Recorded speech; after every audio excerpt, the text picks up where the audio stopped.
live and you're looking. And I know it says we're live, so I'm going to check, because I know this is the time that you start chatting amongst yourselves, or you scratch your nose and then you realise you're actually live. Yeah. So I can see that you're live. I can see it live. Yeah. Excellent. I can't see a thing. Awesome. Well, you keep an eye on it then, and then hopefully what will happen is people, if hello everyone, by the way, if anyone is there and you ask questions, type your questions into the comments part and that should pop up for us, and then hopefully if you've seen the link you'll give permission to StreamYard, and then there's 2 people I think. Hello. Let us know if you're there, give us an emoji or say hello, and then we'll know you're there. Hang on. It's coming up with like subtitles. It's coming up with all the words of what you were speaking. Oh. Yeah. No idea how to get rid of that. That's good. Is that good? Yeah. Hopefully that's it. Everything you're saying, it's all coming up in words on the As long as it's not good, gobbledygook.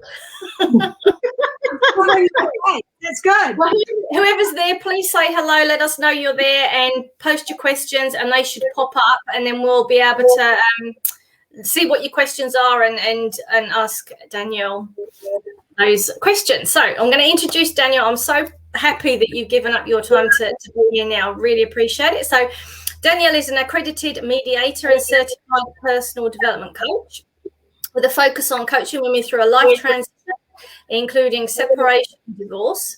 And once a year, Danielle facilitates the Auckland Women's Centre workshop, Building a New Life After Separation, which is the flyer that I saw. Thank you, Universe. And that's how I got to hear about you. So alongside being a mum to a 15-year-old boy, Danielle is currently taking a Master of Legal Studies, specialising in litigation and dispute resolution at the University of Auckland, and is also training to become an accredited, is it REAL or Real Conflict Coach? REAL. Conflict Coach. Awesome. So thank you for being here. I kind of asked around and I was trying to find someone that was involved in this area. I couldn't find anyone, and then I found your flyer and I was like, yes, thank you. It was meant to be. The universe works in mysterious ways, Sarah. Certainly does. Certainly does. Thanks for inviting me. I appreciate being here. We really appreciate you being here too. So this was one of the topics that some of the ladies in our group had said was a concern for them, and they were feeling a bit lost. So before we start talking about some of the things that they can do and some questions, could you just let everyone know in the group like how you came to be involved in this area? Okay, so I separated from my former husband in 2015, and I was looking around for a group to join, a support group, or some form of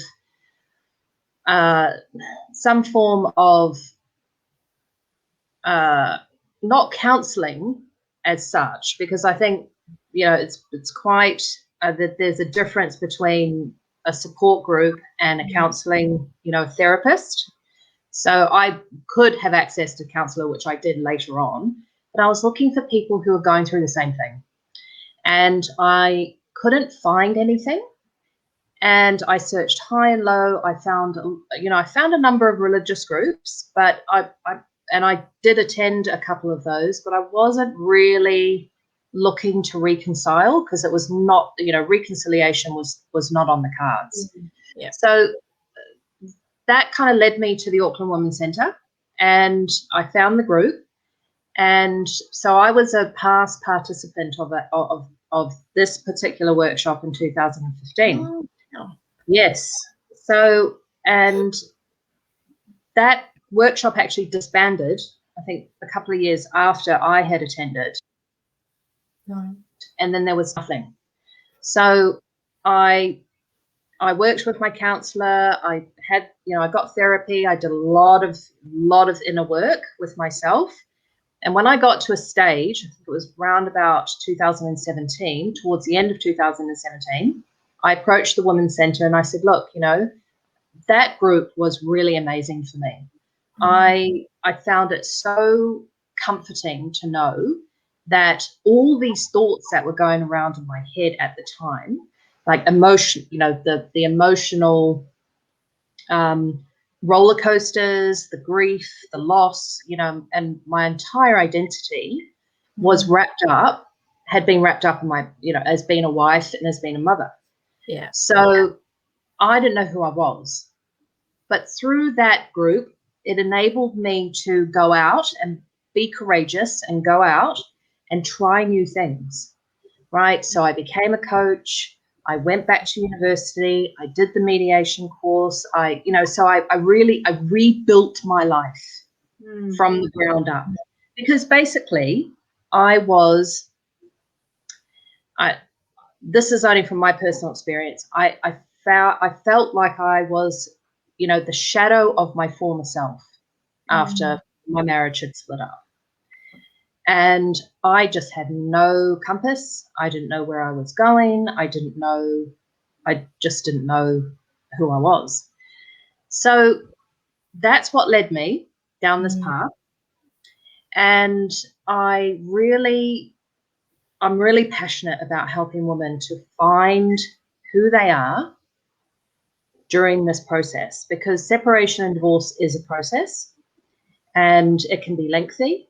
And whilst I'm not a counsellor and I'm not a lawyer, I am able to ask those questions to help women to identify who they are right now. Right. That's really interesting. Yeah, that you talk about, because we were just talking about identity a minute ago.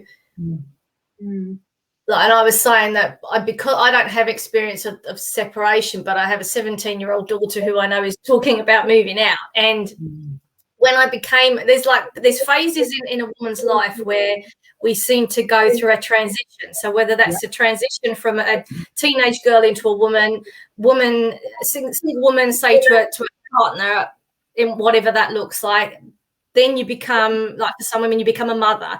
And I found that when I got married, it took me a while to work out who I am now, because now I'm no longer who I was. I'm now this, part of this unit. So how do I fit in? Who am I? And then when I became a mum, I was actually lost for quite a while, where I completely had no idea who I was, where I was no longer the working person. I was just Molly's mum or Henry's mum. And I thought, I don't know what that means. And now I know that they're getting to that point where they're both kind of in teenagers looking to move out. I can see that happening again. And so I'm assuming that must be at some point the same. So how on earth do you work out who you are, particularly when you're in your 40s as well? Because that period of time where you may have been married, or may have been a mum, all of a sudden, who are you? How do you even start? So that's a good question, because everybody's journey, it's also important to just say now that everybody's journey is unique. So some of the women that I coach do have children, some don't. And some have had, some have been married twice, and there might not be a marriage that has gone, but a relationship, like a de facto relationship, which is also which is the emotions and the grief are exactly the same, whether or not you separate or divorce, right? It's the same. So what I do, so I'm a values-based coach. So if you think back to when you were in your 20s, early 20s, what were your values like then compared to what they are now? I don't think in my 20s I had any values. Yeah. You know what I mean? Like, values weren't a thing. Values, nothing that I was thinking about in my 20s. I never thought about that kind of thing ever in my 20s. I think I've softened, because I definitely had values, but I was a real greenie. So I was I was an idealist. I was a bit of a Marxist. I was a bit of the environmentalist. But when I look back, I was such an idealist that now I think I'm not like that at all. I've really mellowed, and I'm still opinionated, as Andrea will know, but I'm nothing like I was when I was in my 20s. I mean, I was a pain in the bum, to be honest. So I think my values have definitely changed, but the values of sustainability, that's stayed with me right throughout. Yeah. Yeah. So what I look at, what I look at with the group, and what the group then looks at within themselves, is really identifying what their values are now, right, outside of the marriage. Yeah. Because when our identity is wrapped up in being married, having children, even being a fur mama, right, having pets as children, right? Yeah. So there's a real, you kind of mold your identity around your environment. Yeah. So when those factors, those environmental factors, leave your space, that's when you start saying, well, who am I without these things? How am I going to find out who I am? So I will always go back to coaching, and so we structure it. There's a really good online tool, free online tool. It takes a while. It's about 30 to 45 minutes to do, but it is worth it, because what I have found actually is some of the women have realized by doing those values-based coaching, the value of that inventory, is they've realized, oh my gosh, my values have changed since, for example, when I met my former husband when we were 24 to when we separated when I was 39, almost 40.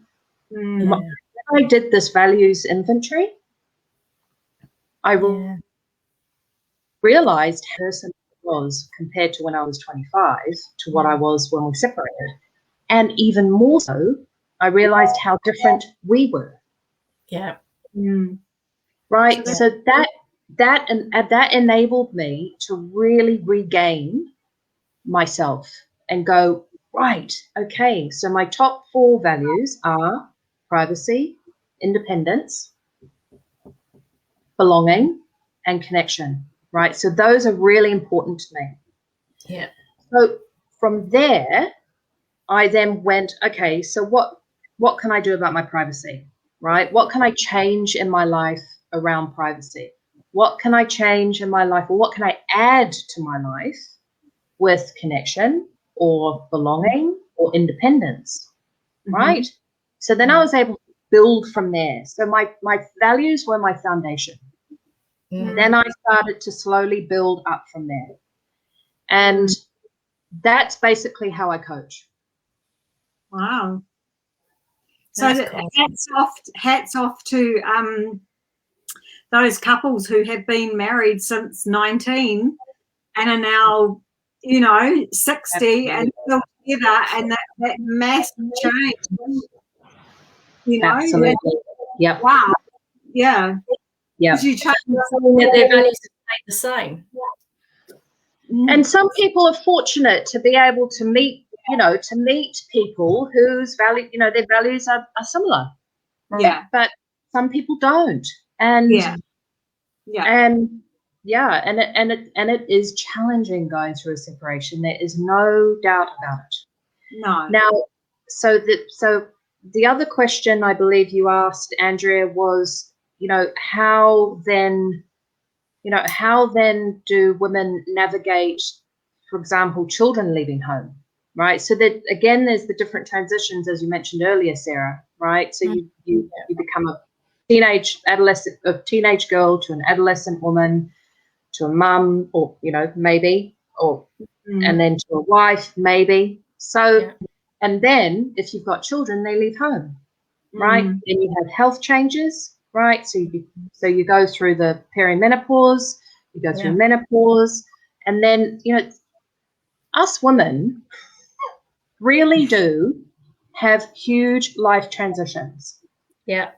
We do. Yeah. And for me, working with the women that I do work with, having that values base at this age, because I'm 45, right, just knowing what my values are, I'm able to consciously make decisions that are meaningful and that are intentional. Yeah. Right. So I then set my boundaries around those and say, actually, you know what? That's not going to work for me. Right. Because it's not in line with who I am. Yeah. So it's taking that power, right, that we already have. I don't like to use the word empowered, because for me, empowering means that the power isn't there. Right. So it's recognizing the power that is already within you. Yeah. And being able to roll with that power and rebuild your identity or change it. However, we are in total control of everything in our lives. We are. Yeah. Yeah. So what we were discussing before is what we kind of how we relate it to our women that we work with, women like 40 plus, like what we were talking about before, how they must feel, how we can imagine that they feel separating at this time, feeling like they already don't feel like themselves anymore because they're going through perimenopause or might have gone through menopause. So they're already feeling pretty crappy, and they may be feeling old and like this is the end and they're going to be, alone forever and that kind of stuff. What would you say to a woman in that position if they're feeling like that? So I wouldn't say anything to anybody, because the power and the thoughts need to come from the person, right?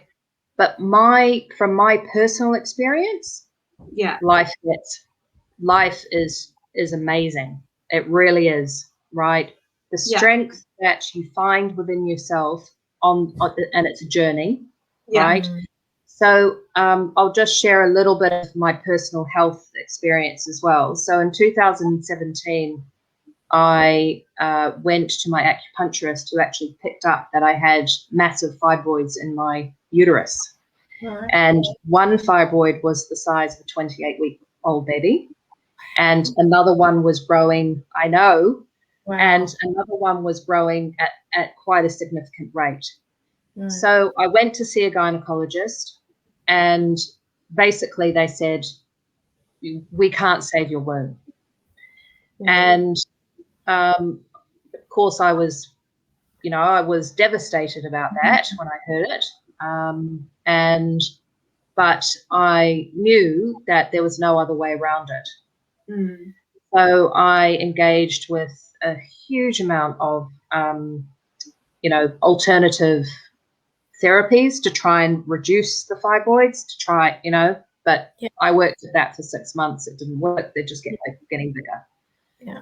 So I resigned myself to the fact, okay, I'm going to have to do this. I found another surgeon brilliant surgeon, who said, I will do what I can to do keyhole surgery, so there will be minimal impact on your body and you will be up and walking by 3 weeks. And I was like, really? That's not what the last surgeon said.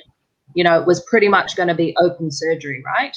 Yeah. And that's what put me off, right? So I was like, oh my gosh, I don't want open surgery. My whole body is going to change. Yeah. So I was going through separation. My mum had died. And then I was going through this transition of oh my gosh, I'm going to lose my uterus, right? Yeah. Who am I going to be without my uterus? Yeah. So, but I tell you, it kind of nudged me to find ways to really support myself. So I found an amazing osteopath who helped me about 6 weeks prior to the operation. And then for another 2 months after that, I engaged in really good physical health support. My GP was amazing. So it's finding a network of practitioners, right? Yeah. Holistic. That is just a wraparound that is able to support you through the process of whatever transition is happening in your life. Yeah. So the message is you're not on your own. You just need to create that team of people to hold you up and support you. Yep, you really do. You know, but going back to the values, right? It's also being able to identify what your values are will then identify what your need is. Yeah. Right? Yeah. So some people may not need it, right? They may not need that support, but there might be something else they might need that they identify from a value that they, you know, so it could be family, right? Some people's value is strongly family. So reach out, you know, it's reaching out to them and going, hey, you know, I really need support from you, and being okay to ask for help. Yeah. Yeah. So and we've had a conversation before. It's about not feeling like you're weak to say, I can't do this on my own, I need help. It's actually, it shows how strong you are in saying, I can't do this on my own. Absolutely. Absolutely. Yeah. Asking for help is a huge sign of strength and courage. Yeah. Yeah. So that's what I would say, Andrea, is ask for help. Yeah. I went through a very similar journey, actually, with health-wise, but it's just resonated with me how you knew that first option wasn't right for you, and you waited. And that's exactly what I did. I knew that the first option that I was offered I was like, nah, I'm not doing that. And I waited and I did all the natural treatment and all that kind of stuff. And then I found someone that was perfect for me. Yeah. And it just happened that someone recommended him, and he was perfect. Like, I immediately knew that he was the right person. Yeah. And got treatment, but I didn't trust the other people. Neither. I didn't trust them at all, and just knew it wasn't right. Yeah. And that's it's interesting. Interesting, yeah. And you know, females have a huge amount of intuition, right? We really know what is right for us. Yeah. And it's tapping back, it's allowing ourselves to have that space, right? Which, you know, it was difficult in the beginning that my marriage had split up, but afterwards I just had the space to go, wow, I can experiment with this, I can try that, I can be this, I can do my hair like this because no one's telling me so there's a real sense of freedom in being able to rediscover who you are in a totally different context. And do you think people have to then change their mindset or be aware of, because I guess there's a difference between some people who feel like you said, you have control over your life, you can see this as an opportunity rather than that's it, door shut. But I guess there are also some people who do think, oh, well, that everything happens to me, life happens to me, I'm a victim, I have no control. So how do you come from that to someone who then realizes actually you are in control and you can make a difference to your life? It is about changing the mindset. So our brains are very, they're not set in stone, right? So there's very new research to prove that our brains can create different and new neural pathways. So there's so much research out there about this now. Yeah. So coaching, for example, being around the right type of people, having the right support with you, right? It even just choosing to do that, being aware that, hey, you know what, actually, I'm not going to sit here and badmouth my ex-husband tonight because it doesn't make me feel good.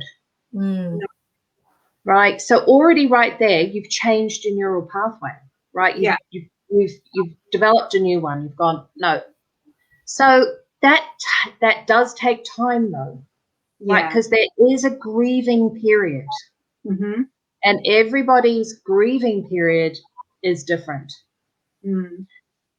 But the main takeaway that I would suggest and encourage is to look for help.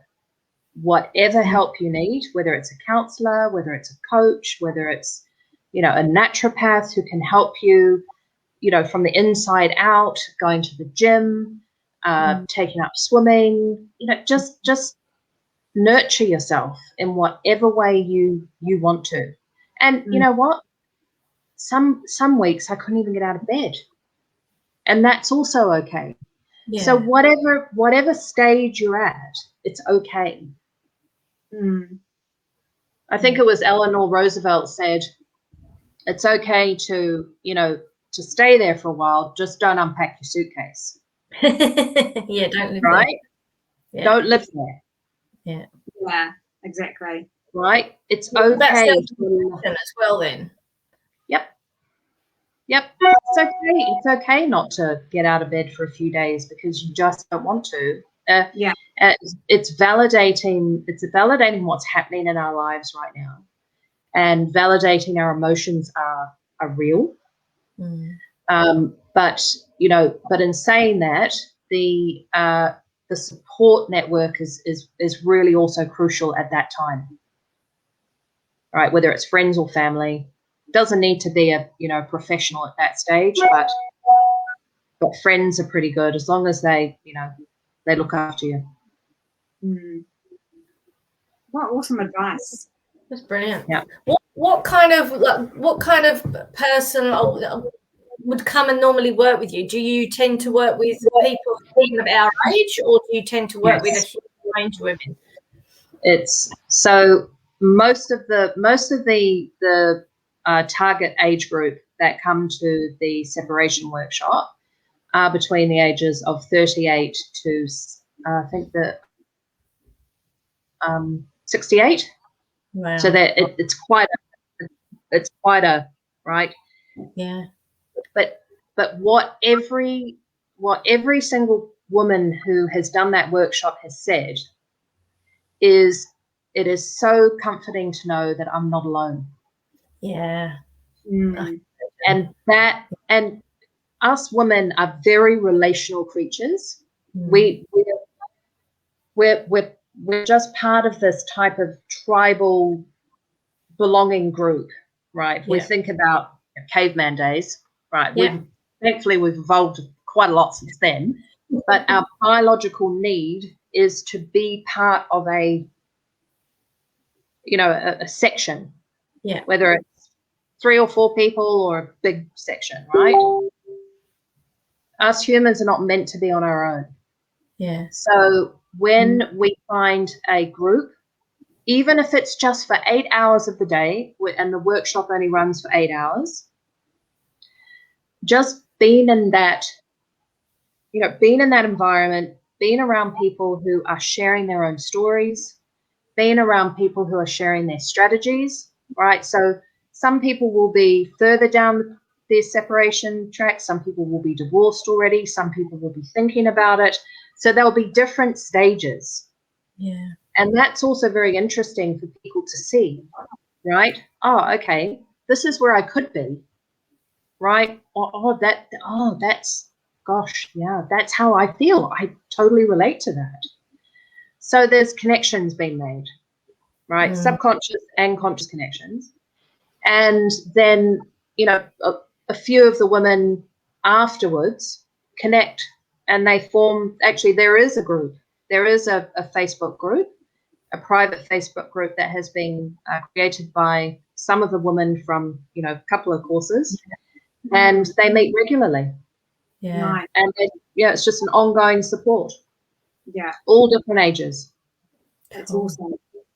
And do you just run that once a year? Yes, I do. So this last year I did it twice. In between, the COVID, it's like got to get in there, because last year was pretty horrific for some people with COVID. Yeah. And this year I'm definitely running the 31st of July session, but I'm still considering November.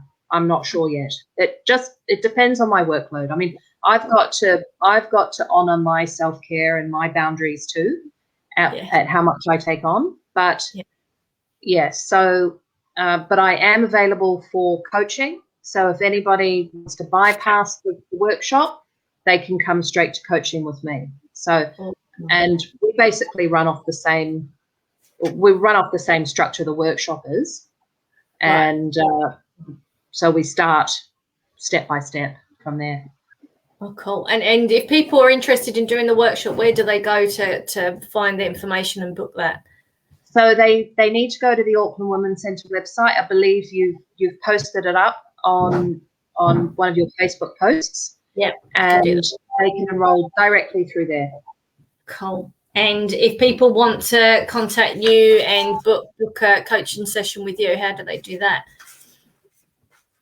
They can go directly to my website, which I think you've already. There is a link to my website on the Auckland Women's Centre page, but I can send you those details. But it's www.dmtcoaching.co.nz. I will put that up for people. Awesome. Yeah, that's fantastic. I don't think we've got any questions. Nobody's posted anything. If anyone is watching the replay and they have any questions at all, would you be happy to then have a look at the questions and answer those questions? Yeah, absolutely. Fantastic. And I will put those links up for people so that they can then get in touch with you. Fantastic. So I really, really appreciate your time and really love the advice. I mean, I kind of, it makes sense, find your values, make sure you get a team of people around you, self-compassion and kind of go with the flow. It's kind of, it makes sense. And self-care. Self-care is a really big one. But we're not very good at that, are we, women? I am. Realization, I know. But not every one of us is very good. I say I'm not very good at that. I am now. I mean, and the other thing to remember is, it takes practice, right? Because if we're so used to doing things a certain way, it takes time to kind of rewind, unfurl, and unpack whatever is going on, and then to just slowly rebuild it, right? It takes time. Are we good at that? Are we good at time though? Because sometimes we like things to happen really quickly. Yes. That is also a practice. The practice of patience, which is just sometimes impossible. Yeah. Look, for someone who experienced this 6 years ago, I can categorically say it gets better.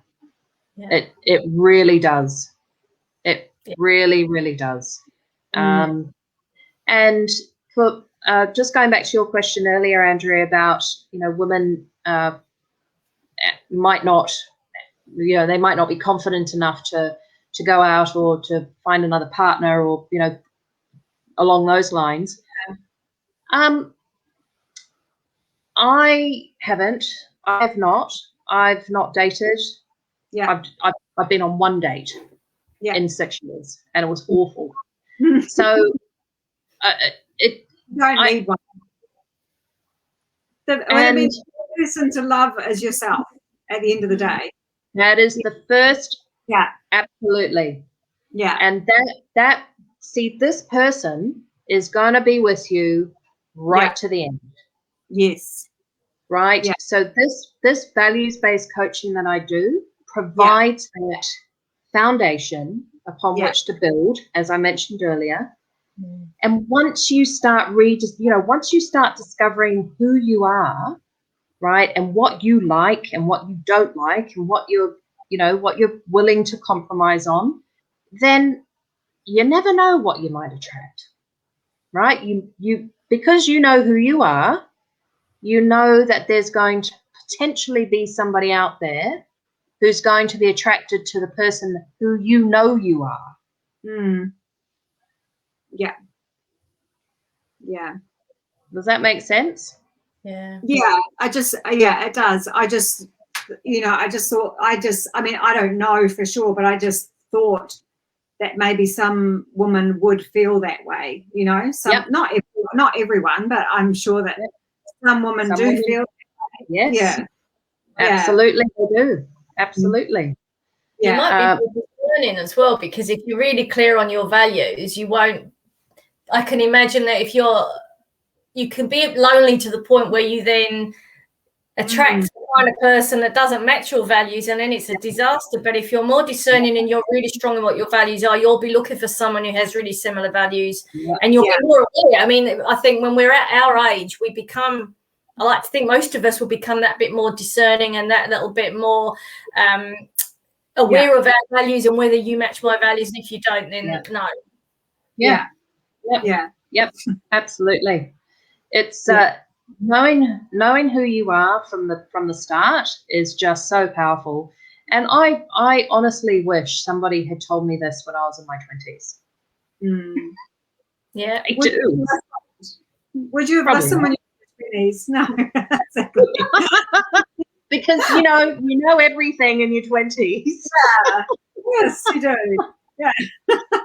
So I've really enjoyed chatting with you, because it's just this is truly my passion, to help women to rediscover who they are.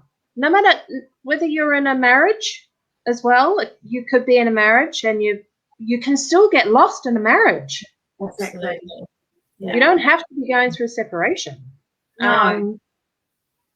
You can still feel just in a marriage. Absolutely.